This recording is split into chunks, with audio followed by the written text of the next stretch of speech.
Teacher maybe one day in my retirement when I'm done with radio. I have to go through a process of certification. I'm not even sure what it is. Do I have to take classes or a certain number of hours I need in the classroom? How do I become certified? So this is definitely a hot topic here in Wisconsin. It's actually much more difficult here than many other states. If you have your bachelor's, you could get an emergency license. I was just reading an article the other day. Madison Public Schools has 10% of their teachers on emergency licenses because we have such a teacher shortage. It is very difficult. What I've been talking to district leaders around the state and locally, I was just talking to an MPS leader.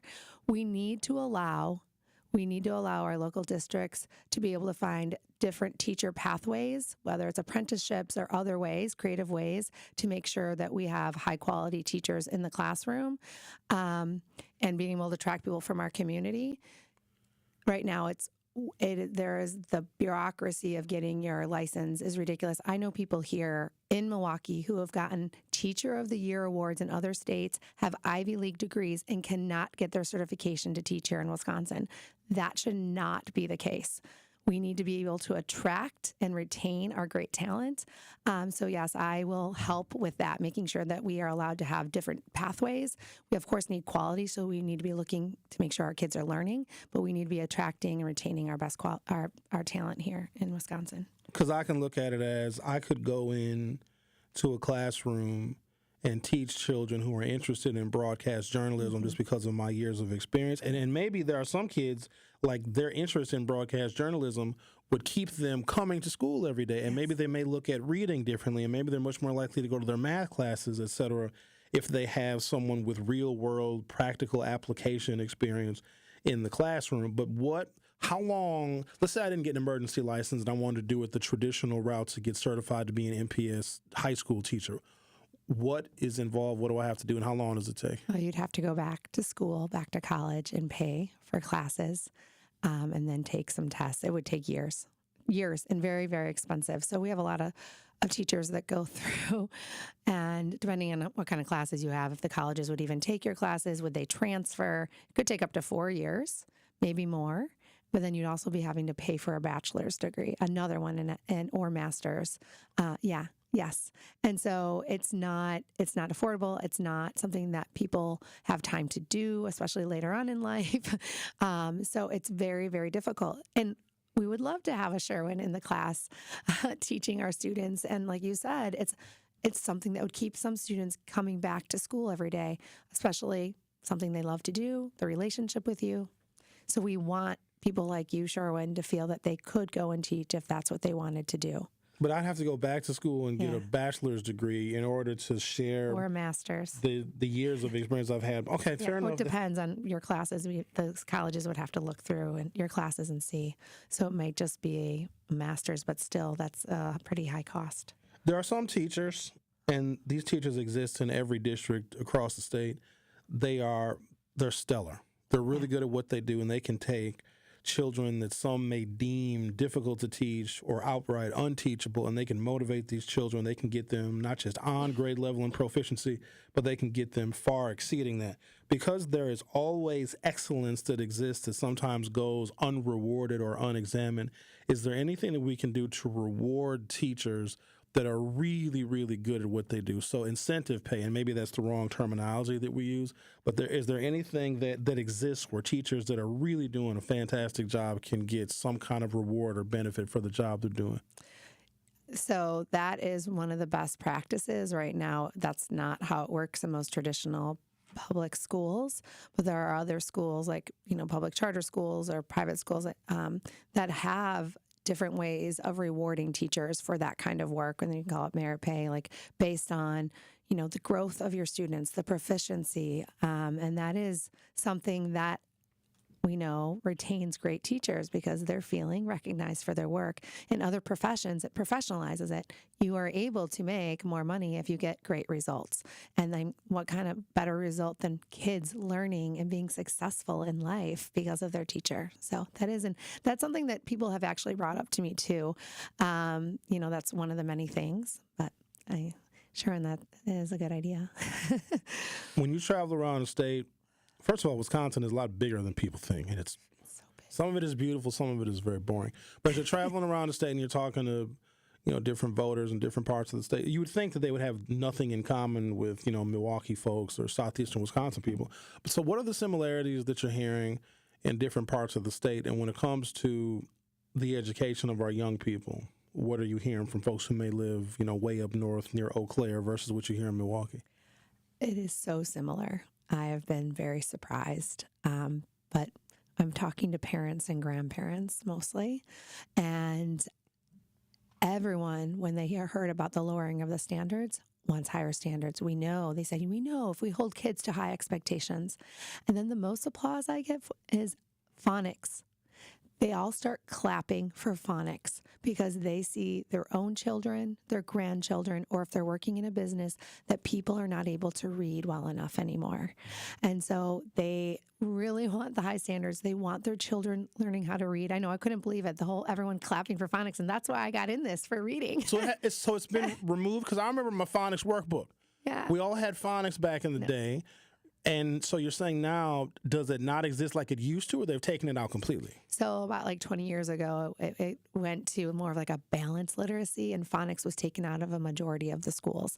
Now with Act 20 for Wisconsin, the science of reading includes phonics, so it should be put back in. But we need to make sure that we're holding those districts accountable. School boards need to be holding their school districts accountable for using the science of reading. But yeah, that's not what we've been using. And so I was telling you the story the other day.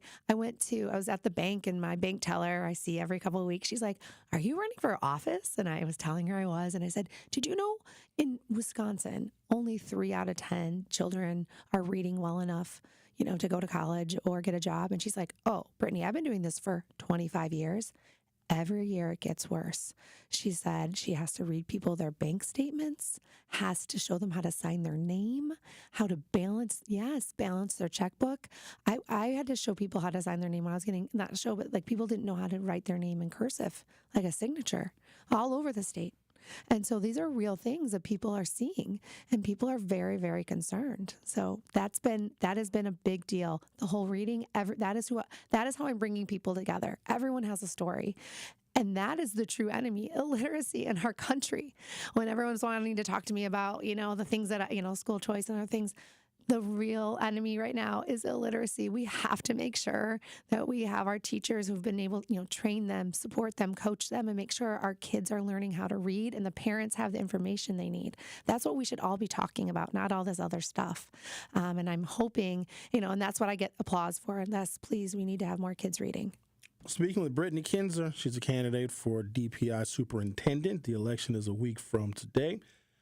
I don't think that reading and phonics and math proficiency, reading comprehension is at all political. But there are a number of unions in the state that have, in my opinion, politicized education. Some of those people may not be fans of yours. How do you navigate that, with your focus being increasing the literacy levels, at least so people can read? If you're graduating from high school, you got to be able to read your diploma and at least read at a 12th grade level, right? That's not political. But how do you navigate the waters of politics in education in the state of Wisconsin? Really quick, when you're talking about the diploma, I've talked to a few professors across the state, and they said they have students now coming into their classrooms who can't read complex words and can't write. And they said to me, "I'm not a phonics teacher. I don't know how to help them." This is someone who got into college. It is a real problem. So how do I address that? I see it as, I will talk to anyone who wants to put kids first. And that has been my whole campaign. Who wants to put kids first? Who wants to ensure that our kids are learning how to read, write, and do math? I'm talking with everyone, right? And so it's, when I was a principal, I talked with all my families. I brought them all together, because you have to put the politics aside and focus on the children. If we focus on, are the children reading well enough to be successful in life? That will be my question every day. Anyone who has worked with me knows I'm always talking about, what are we doing for the kids? Is this what's best for our children? And like here in Milwaukee, I want to bring an office of DPI here to Milwaukee. Our children deserve it. This has been how many year after year after year where we see our children not learning how to read, write, and do math, and they have all the potential. Sure, when I think about my little K4s when I was a principal, they come with their big eyes. They're like, "Hi, teacher. I'm here. I'm ready," right? And we need to be able to show them and their families the promise that we've given them that they're going to learn, and we need to do everything possible. And DPI needs to come and be supportive and be a resource and be transparent with the community so that our children do have a bright future.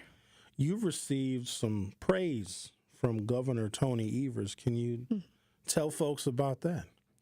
When I opened my school on the South Side, after our second year, we won a Beating the Odds award. So we are one of the top schools in ensuring kids who were below grade level grew, and we had the engagement with parents. And so I was awarded that after our second year, and then it went on to win another award later on. So yes, beating the odds. Do you think that beating the odds is something that could be in the future, not just for statewide children, but for Milwaukee children as well? Because some of them, it seems like the odds are beating them.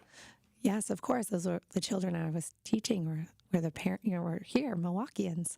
Of course, we need to be able to beat the odds, and we need to be able to give the teachers what they need to be able to educate our children, support them, give them the training, and then making sure the parents have the information and school boards and community. We can do this. Other places have shown it. Louisiana, Mississippi. We have all the potential here in Milwaukee, but we've got to be strategic, have a plan, and we've got to act. And we have to be transparent about the results. We all have to come together, put the politics aside, and put our children first. They want it. They deserve it. Brittany Kinser, she is a candidate for the superintendent of the Department of Public Instruction. The election is a week from today. Brittany, thank you for being here, and good luck on the campaign trail. Thank you for having me, Sherwin. The Truth with Sherwin Hughes on 101.7 FM will be right back.